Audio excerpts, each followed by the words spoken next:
Scripture reading will be taken from Genesis chapter 6, verses 14 through 17. Genesis 6, 14 through 17. Make for yourself an ark of gopher wood. You shall make the ark with rooms, and shall cover it inside and out with pitch. This is how you shall make it. The length of the ark, 300 cubits, its breadth, 50 cubits, and its height, 30 cubits. You shall make a window for the ark, and finish it to a cubit from the top, and set the door of the ark in the side of it. You shall make it with lower, second, and third decks. Behold, I, even I, am bringing the flood of water upon the earth, to destroy all flesh, in which is the breath of life, from under heaven. Everything that is on the earth shall perish. We continue our series tonight, Bible and Science, as we continue our look at the global flood of Noah. Last week, we looked at the world that was. The world that was before the flood, before that world by that flood, and God's judgment was wiped from the face of this earth. Buildings, cities, animals, and people completely destroyed in the greatest cataclysm to ever happen on this earth. How did man survive that? Well, I think first of all, and foremost of all, man survived because of the grace of a loving God. We can never get past that. We can never forget that. 120 years before the flood, God regretted. God regretted that He had created mankind. And He only regretted that He had created mankind not because His creation was flawed from His standpoint, but because they had taken that wonderful freedom of choice and had perverted it for evil intent. To the point that they were evil intents in their heart continually. They were always looking for things to do wrong. And this hurt God greatly. And at that time, God determined to destroy them with a flood. But after God made that judgment in the text, in Genesis chapter 6 and verse 8, it tells us that Noah found favor, or he found grace in the eyes of God. You know, the grace or favor did not just save Noah outright. But that grace or that favor from God gave Noah the opportunity to be saved. Salvation begins with that. Salvation begins with an opportunity. And when we think about that salvation that comes from that opportunity of God, it brings us to the second thing that saved mankind as well. And that is that Noah built an ark. He built an ark by faith according to the will of God, provided by that grace that he had found in the eyes of God. I showed you this picture last week. You know, as I was thinking about it, I realized I put a picture on my PowerPoint last week and then just didn't even bother to tell you what it was about. I hope you figured it out maybe as you thought about it. But this picture is of the ship, the Great Eastern. And to grasp the engineering that went into the building of the ark that Noah built, I think it's best realized in the fact that no boat would be built to the size of the ark until the Great Eastern was built in 1858. That's how long it took before engineering gave us a boat of that size again.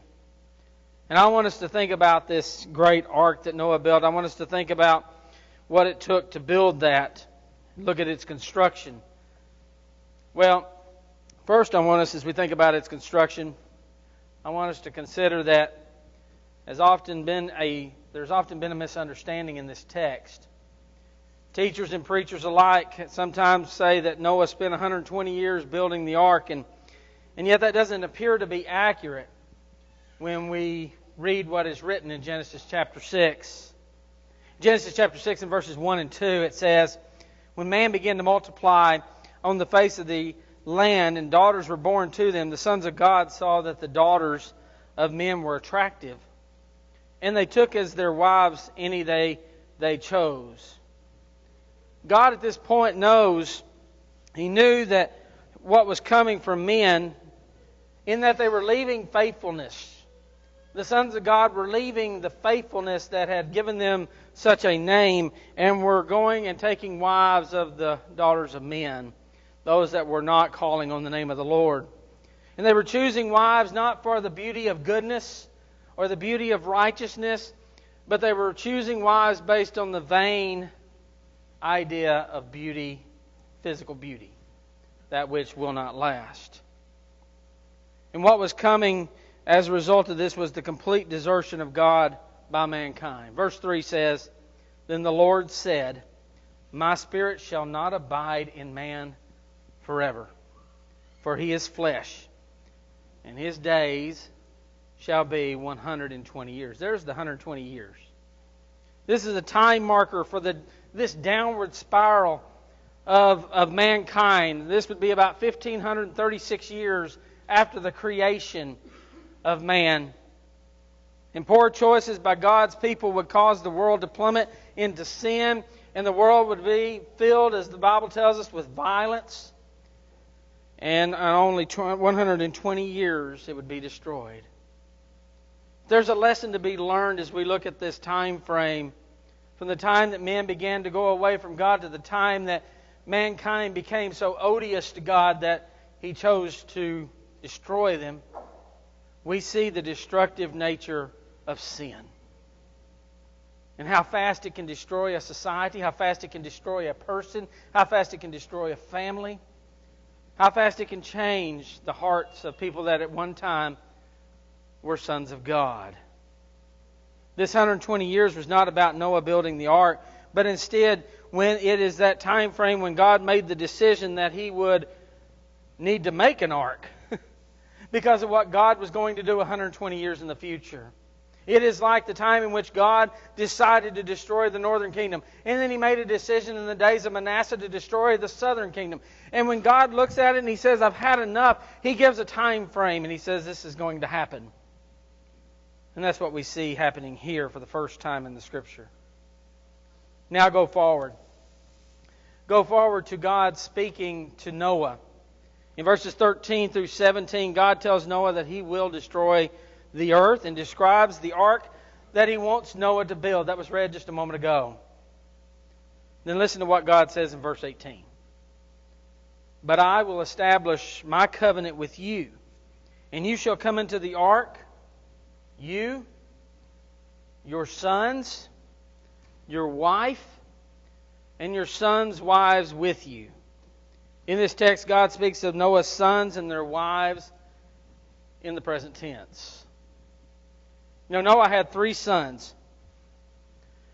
And he began having those sons in the 500th year of his life. I know some people have thought that Noah had triplets, and that simply is not in keeping with the Scriptures, but he began to have children in the 500th year of his life. Japheth was the oldest. He was born in that 500th year of Noah's life. Shem was the second born. And we know from Genesis chapter 11 and verse 10 that he was born in the 502nd year of Noah's life. And we know as well that Ham was the youngest son according to Genesis chapter 9 and verse 24, but we do not know the year of his birth. That's important as we think about this. If the sons that Noah had, and God promises him, your sons and their wives are going to go into that ark with you. If the sons that he had in the 500th year and the 502nd year and some year after that with Ham, if they married at the age of 16, and it's probably older than that as we look at how the genealogies play out. But if they married at the age of 16, then it would be somewhere around the 520th year of Noah's life that God would have been able to speak to him about his sons and his sons' wives. And that will make it 80 years before the flood, because the ark would come in the 600th year of Noah's life. So the building of the ark was less than 120 years. but it was probably 80 or less years that he built it. But even with that, none of that should take away from the unbelievable accomplishment that was made in the building of that ark. Let's consider its design. It is to be built of gopher wood.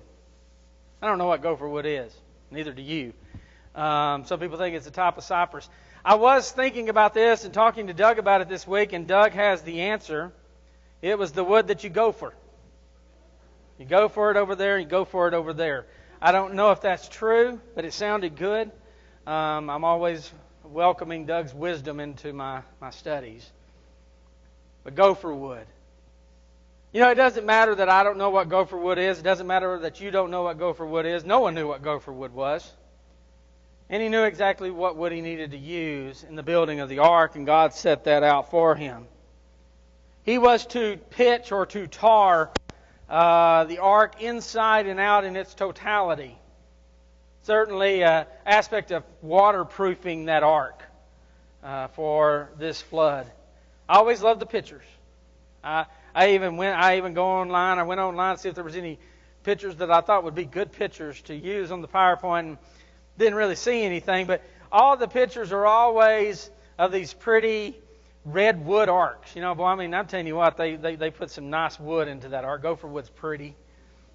But even if gopher wood was pretty, I can promise you that after you slap tar all over it, it's not anymore.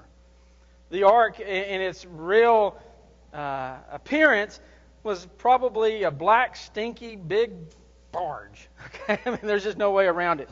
It didn't have the swept up ends. It was a box. You read the dimensions. It's a box. It's a rectangle. And so, that's what it looked like, a big black rectangle with all this tar put on the outside of it and on the inside of it as well. I'm sure that smelled nice as you stayed in there for over a year. There was to be a single door. There was only one way in. We're going to see next week as we look at the Bible account of the flood itself that God shuts that door. That ultimately God decides in His judgment when man no longer has an opportunity to be saved. And there will be a day, not with the flood, but with the end of this world and the destruction of this physical existence in fervent heat, that God will shut the door on salvation once again. And all those that are not on board will be destroyed just as they were in the days of Noah. Peter makes that point for us. There was to be one window. I always, when I was a kid and growing up, I thought about this one window, this one little square window stuck in the side of the ark. And when you read it and you see how it's described, you come to understand that it's not a little square window. It is an opening. There is one opening, and it is a cubit from the top, or 18 inches from the top of the ark. And so when you think about that from that standpoint, it appears that this opening goes all the way around that top, 18 inches below the top. And that makes perfect sense. And God, in His perfect understanding of things, knew that ventilation in that kind of situation with all those animals and the people that were on board, ventilation was going to be a very important thing. And so He provided an opening, one opening. Small opening that went all the way around the top edge of that, kind of like the eave of our roofs, that the ark could be ventilated through. There were to be 3 floors. And those floors, verse 14 says, are to have rooms. Those rooms could simply be translated stalls, could be translated compartments. These would be enclosures throughout these 3 floors for the animals and their supplies.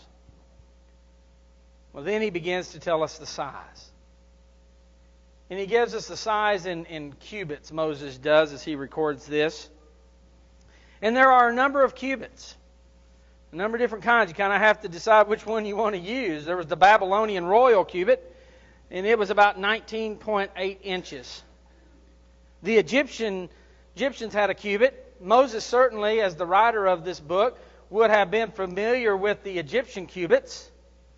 And they had a long one and they had a short one. And the long cubit was about 20.65 inches long, and the short cubit was 17.6 inches. The Hebrew people had a cubit, and they also had a long and a short one as well. The long cubit was 20.4 inches, according to Ezra 40 and verse 5. Then we can also see that there was a short cubit, and it was about 17.5, corresponding very closely to the short cubit of the Egyptians. If we take the Hebrew long cubit and we translate that into our feet, then the ark was 600 feet long, 100 feet wide, and 60 feet high. We tend to go with the short cubit, just simply because it was the more ancient cubit, and it is most likely being discussed here in this particular case, and as we see it in other places, such as the design of the tabernacle and other places. The short cubit makes the ark 450 feet long, 75 feet wide, and 45 feet high. I took this picture last year during the ice apocalypse of our building with my drone, and I thought it would be interesting. I dug through all those blueprints, Aaron, in the back closet there to find a blueprint of our parking lot and sizes and distances. I wanted you to kind of get an idea of the size of the ark in relation to where we're sitting right now in this building. If we were to lay the ark down on our property, that's about fairly close to how it would lie. Just a little bit less wide than our building and about twice as long as our building is going back this way. And so that's how the ark would be. And that total area in that ark would be 95,700 square feet. 20 basketball courts might be one way we could relate to it. It could carry 13,960 tons, or 520 modern railroad cars today. And there would be room for literally thousands of compartments, of stalls for animals to be placed within. When you look at it all and you take in the kinds of animal, remember, we're not taking in every single animal. We're not taking in every kind of dog. We're taking in kinds. When you take those in and you put those on the ark, you talk about the air-breathing animals, the birds of the sky, and you put those on the ark, you only need about half the space to get them all in. You're going to hear people out there that are going to say there's no way you could have got those animals on the ark, and they couldn't be further from the truth. Wouldn't even needed the whole ark to get them on there. I wonder if God over-designed it just a little bit, hoping that some of those people would be on the ark too. And if they didn't. Because that's how God is. God wants all men to be saved. And I'm sure He hoped, wanted, desired. Certainly we know Noah was a preacher of righteousness. And why preach if you're not looking to get a response? And yet the ark would be half empty, even if you put all the animals and their kinds upon it. Now when we think about this ratio of 450 by 75 by 45, that is the same ratio that engineering boat builders today use for boats today, because that's been determined to be the optimal ratio of length to width. God knows what He's doing. Man may take thousands of years to figure it out, but God knew it when He told Noah to build this boat. You know, last week we discussed the intelligence and engineering that was present in this world before the flood. It was impressive to build something this size, to float on water. But this also had to be structurally stable enough to stand on land too, and that's a little harder. This ark was built with incredible engineering capabilities. And while certainly God was the one that made it possible for it to float and stay afloat through the flood, Noah's engineering abilities certainly came into play. There have been feasibility studies, and I don't know, these are things I read. Some people think these things are boring. There's been feasibility studies done and books written about taking an ark that size and putting animals on it, and could you stay on there for over a year? Would you be able to accomplish things not with any supernatural help? And every one of those studies says yes. Yes, you can. There are means that Noah could have used to be able to care and to take care of those animals throughout that time upon that massive ark that he built for him and his family and the animals that God would bring to him.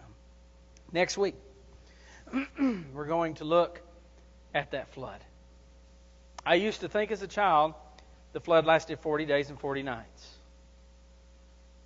The rain lasted 40 days and 40 nights. They were in the ark for over a year. And I think we failed to remember that, or we failed to think about that. And next week, I want us to think a little bit about what that's like. I went a little cabin crazy over COVID and not being able to do and go and do whatever I want to do, whenever I want to do it. But imagine if you're stuck on a boat with a bunch of smelly animals for over a year.